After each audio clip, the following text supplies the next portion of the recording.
To be ना success के 92। साथियों, सक्षमता परीक्षा शिक्षकों के लिए गले की हड्डी बन चुकी नहीं। जो सोच रहे थे कि राज्यकर्मी बनेंगे, एनपीएस का लाभ मिलेगा, रिटायरमेंट का लाभ मिलेगा, इतने सपने संजोए हुए थे, उन सभी सपनों को अपने सामने चकनाचूर होते हुए देख। जितना सपना सजाए हुए थे, उतने ज्यादा इस राहों में कांटों भरा दिखाई दे रहा। साथियों, आज का यह सेशन अति महत्वपूर्ण है उन तमाम सक्षमता वाले साथियों के लिए जो अभी आवेदन करने के लिए तत्पर है। अगला 5 मिनट आप अपना समय दीजिएगा।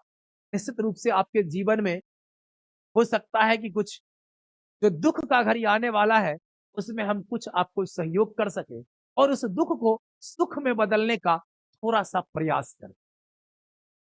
निश्चित रूप से ये तब संभव होगा जब आप अपने साथियों को एकजुट करने में कामयाब हो पाएंगे, और ये एकजुट तब होगा जब इस वीडियो को समझ करके आप अपने मित्रों तक शेयर कर पाएंगे। साथियों, ध्यान से सुनिएगा। सबसे बड़ी बात है कि जो सूचनाएं आप तक हम पहुंचाते हैं, उस सूचनाओं के पीछे हमारे बड़े भाइयों, हमारे बड़े मित्रों, बड़े बड़े सहयोगियों का हाथ होता है। निश्चित रूप से आप हमारे इस तस्वीर में देख रहे होंगे कि बड़े बड़े हमारे जो भाई हैं, इसमें हम भी आपको दिखाई दे रहे होंगे। उन सभी का सहयोग, उनका आशीर्वाद मेरे पास रहता है, आता रहता है। तो उसी के बल पर आप तक हम जो है चीजों को हस्तांतरित करते हैं। और ये बड़ी अपडेट आपको दे दें कि जितने भी हमारे खास करके पुरुष शिक्षक हैं, जिस सक्षमता को देख करके राज्यकर्मी बनने का सपना संजोग रखे थे, घर के आसपास में रह करके एक अच्छा जीवन जीने की सपना संजोए हुए थे, उन सभी सपनों पर जो है थोड़ा सा पानी फिरता हुआ दिखाई। ये मामला स्थानांतरण को लेकर के है, ई शिक्षा कोर्स अपडेट हो चुका है और इसी पर हम चर्चा थोड़ा सा करेंगे कि हाईकोर्ट जाने की जो तैयारी चल रही है सक्षमता पास में, तो इसका क्या असर पड़े। साथियों, 2-3 बिंदु पर हम चर्चा करेंगे। इसमें सबसे पहला तो आप जान रहे हैं, अनुमंडल वाली जो समस्या आपके सामने है कि 3 अनुमंडल आपको छोड़ना पड़ जा रहा है। कई ऐसे हमारे मित्र हैं, लगातार फोन करते रहते हैं कि सर मेरा क्या होगा, मेरे जिला में 2 अनुमंडल है और दोनों के दोनों अनुमंडल, एक में घर और एक में पदस्थापित है, हम कहाँ जाएं, जिला छोड़ना पड़ रहा है। निश्चित रूप से कुछ पाने के लिए कुछ खोना पड़ता है, ये तो आप जान रहे हैं। लेकिन थोड़ा सा धैर्य और साहस यदि आप दिखाएंगे, थोड़ा सा एकत्रित होकर के, संगठित होकर के अगर थोड़ा सा धैर्य का परिचय देंगे, तो निश्चित रूप से विजय आपके हाथों में होगा। विजयी का सेहरा, जीत का सेहरा आपके सर पर चढ़े। साथियों, इस अनुमंडल वाली झंझट से कैसे निपटा जाए?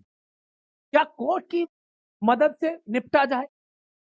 कोर्ट की मदद से भी निपटा जा सकता है, लेकिन ये थोड़ी सी लंबी प्रक्रिया है, ये आसान नहीं है, 2 दिन वाली प्रक्रिया नहीं है। तो अभी वर्तमान में क्या करें? अभी आपके हाथों में क्या है? अभी आपके हाथों में है ये, जो 2 दिन में जो छठ पर्व था, फिर भी 16,000 से अधिक लोगों ने आवेदन कर दिया। आप समझ सकते हैं कि पूरा अगर 1,39,000 के समथिंग आप जान रहे होंगे कि जिनका कंप्लीट हो चुका है काउंसलिंग की प्रक्रिया, 1,39,000 समथिंग। अब उन लोगों को, उनका प्रतिशत यदि आप निकालिएगा तो लगभग 12 से 13% पर चला जाएगा, आवेदन हो चुका है छठ जैसे महापर्व के बीच। अब आपके पास खाली समय बचा, इसमें तो आज सैटरडे संडे में कितना लोग रगड़ दिए होंगे, लेकिन यहीं पर था थोड़ा सा धैर्य दिखाना। आपको बता दें, जो हमारी गुप्त सूत्र ये कहती है कि 14 तारीख को बीच टाइम पड़ता है, 7 तारीख से ओपन हुआ, 14 तारीख और 14 तारीख से 21-22 को आपको एंड होना था। 14 या 15 के बीच आपको इसका समीक्षा होना है, और ये जो समीक्षा होना है, इस समीक्षा के अंदर ये बातें होती कि अगर इस 7 दिनों के अंदर 10, 15, 20, 25% लोग ही आवेदन कर पाते, जोर जबरदस्ती वाले लोग, और 70-75% लोग आवेदन ही नहीं कर पाते, तो इसका बेनिफिट उन तमाम शिक्षकों को मिलता। और अनुमंडल से बाहर जो जाने की मामला है, 10 अनुमंडल की जो मामलाएं हैं, उसमें थोड़ा सा सुधार हो सकता है। आज भी हो सकता है, अभी भी हो सकता है सुधार, लेकिन इसके लिए पहले तो आपको एक होना होगा, संगठित होना होगा, सभी लोगों तक जानकारी को साझा करना होगा। मतलब ध्यान से समझिएगा, जो गुप्त सूत्र हमारा ये कह रही है कि समीक्षा करने के उपरांत यदि कम लोग आवेदन करते, ना के बराबर करते, तो संशोधन होता। लेकिन हमारे शिक्षक बंधु तो इतने उतावले हैं, इतने जोश में रहते हैं हमेशा कि चाहे सक्षमता का फॉर्म भरना हो और चाहे आवेदन के लिए जिला से बाहर जाना क्यों ना। निश्चित रूप से सुधारात्मक रूट अपनाने की प्रक्रियाएं जो है, जो बातें हैं वो चल रही है, लेकिन ये तब होता जब आवेदन की संख्या न के बराबर होती। किसी भी काम में आप जानते हैं सफलता कब मिलता है? जब पलड़ा थोड़ा सा भी भारी हो जाए, सफलता हो जाए। एक वोट से भी लोग जीत जाता है, यानी आधा का इंटरव्यू होता है या जब भी वो कुछ बोलते हैं, उसमें नियमावली का हवाला जरूर देते हैं। और नियमावली में स्थानांतरण की बातें जो की गई है उसमें राज्य स्तरीय है, उसमें जिला स्तरीय है, उसमें जिला के बाहर का भी बात है, सब कुछ लिखा हुआ है। रही बात बीच में संशोधन करने की, तो ये भी उसके अंदर लिखा हुआ है कि समय समय पर अगर किसी प्रकार की कोई बातें हुई, संशोधन किया जा सकता है।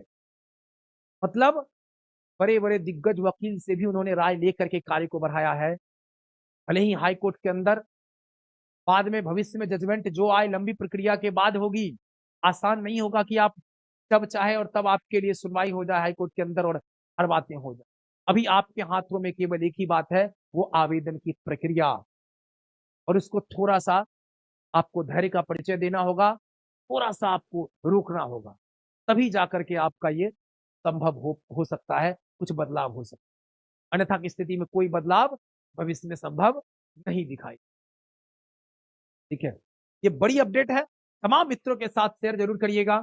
और आपको बता दें सर, एक और अपडेट आपको दे देते हैं, प्रधान शिक्षक 2.0 हमने कहा आएगा तो आएगा और आएगा।